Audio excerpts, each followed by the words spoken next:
रंजालि बैसागुनि दोहौआ जोबनानै थाङाखै।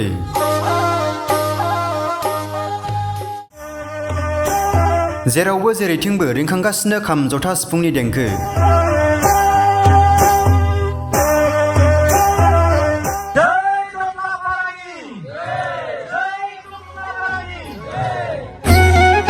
रंजालि बैसागु फोरबो फालिनाय हाबाफारियाव बाहागो लाना बुहुमनि खना खनला सारा मुलुगावदि बर'नि हारिमुखौ सिनायबाय, नुबाय आरो गोमोहाबदों संसारा। उदालगुरि जिल्लानि 1 नं थथलापारा गामिनि गेवलां बैसागु मोसानाय हाबाफारिखौ बेखेवना होना बेखौनो फोरमायथिदों 32 नं भेरगाव बिटिसि बियाबनि TCLCCनि मासिगिरि बिक्रम दैमारिया।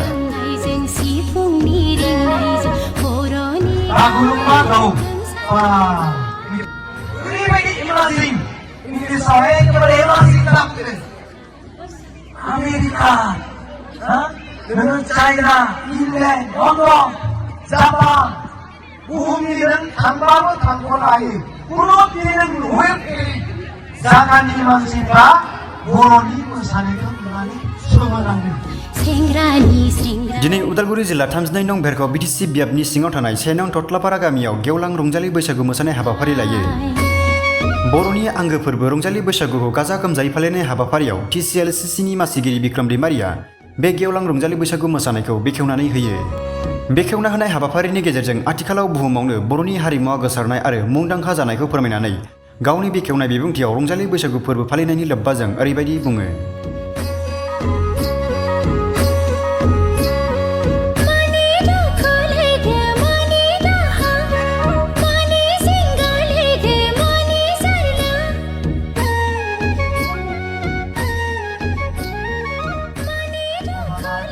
मोसाया बोथोरखौ ओरैबायदि मोजां खालामदों, रावबो खस्थ' मोनाजासे दिनैनि बे गेवलां मोसानाय हाबाफारियाव बयबो खौसेयै बाहागो लानो थाखाय थागथियारि जादों।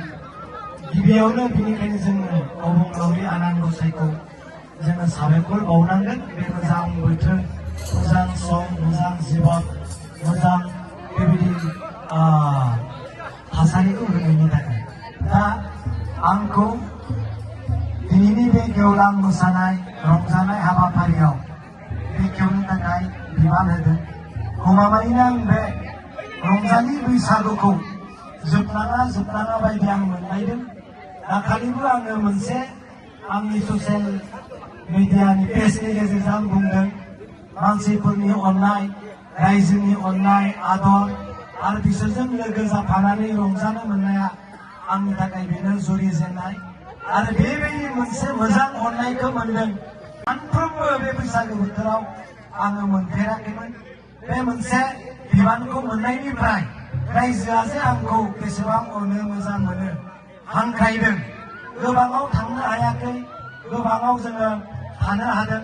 बेखायनो जायफोरा लिंदोंमोनब्लाबो थांनो हायाखैसै आं। बिनि थाखाय आङो रायजो राजानाव निमाहा बिदों।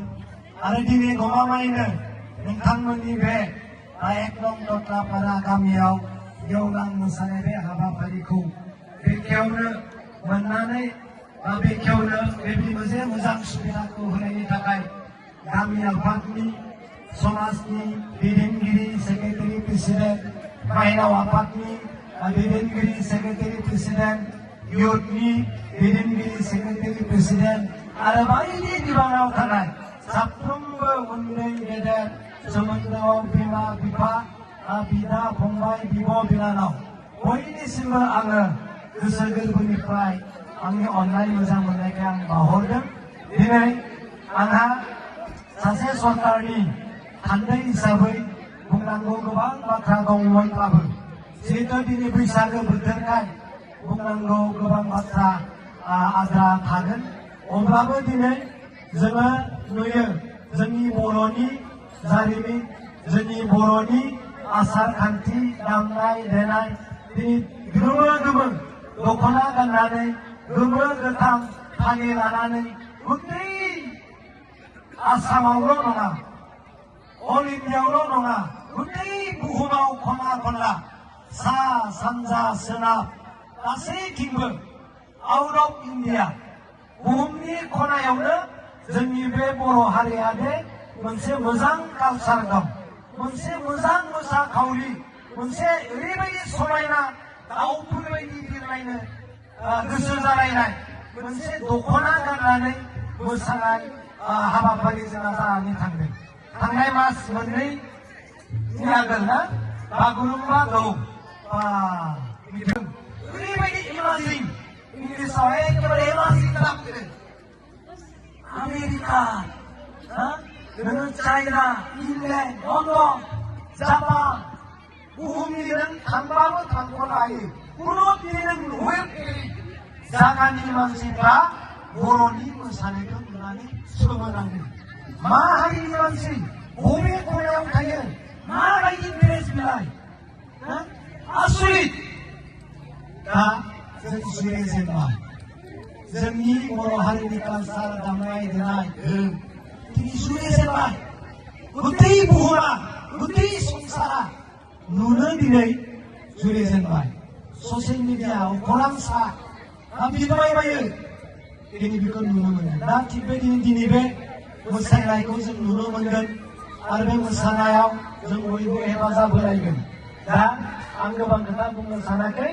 सरकारनि जानानै सासे थान्दै जानानै आंहा फिसा बुंनांगौ दङ हिसाबै आं बेखौ फोरमायनो नागिरदों आंहा सासे बे भेरगावनिनो TCLCC चेयारमेन हिसाबै डेभेलपमेन्ट जिथु फान्ड मोनो बे फान्डनिफ्राय आङो 19टा बाथौ दालाय आफादनो प्रथम आङो 19 लाख कुरि स्किम होदोंमोन बे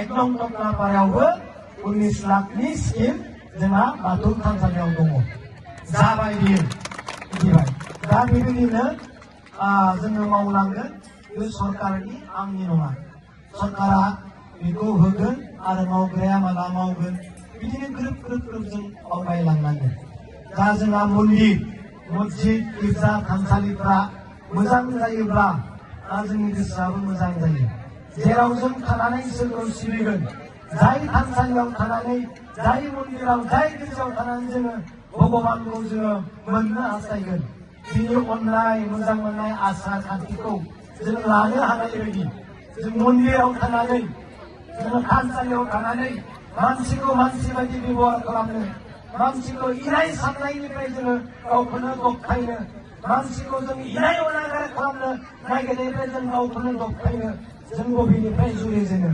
मन्दिर मस्जिद थानसालिनिफ्राय जुरिजेनो बेनिखायनो आं प्रथम सरकारनि जानानै आंनो मन्दिर मस्जिद थानसालि गिर्जा आं बानायगोन बे आंनि प्रमिस दा बेनिखायनो आं गोबां बुंनो सानाखै जोंहा पुरा रेडि जाजोब्बाय जों बयबो नुगोन जोंनि मोसानाय दामनाय देनायखौ सारा संसारा नुथों गोसारलांथों दा आं बे समाव दिनैनि बे गेवलां मोसानायनि जोंहा रिबन बेखौ आङो मुखुलि खालामनानै होनोसै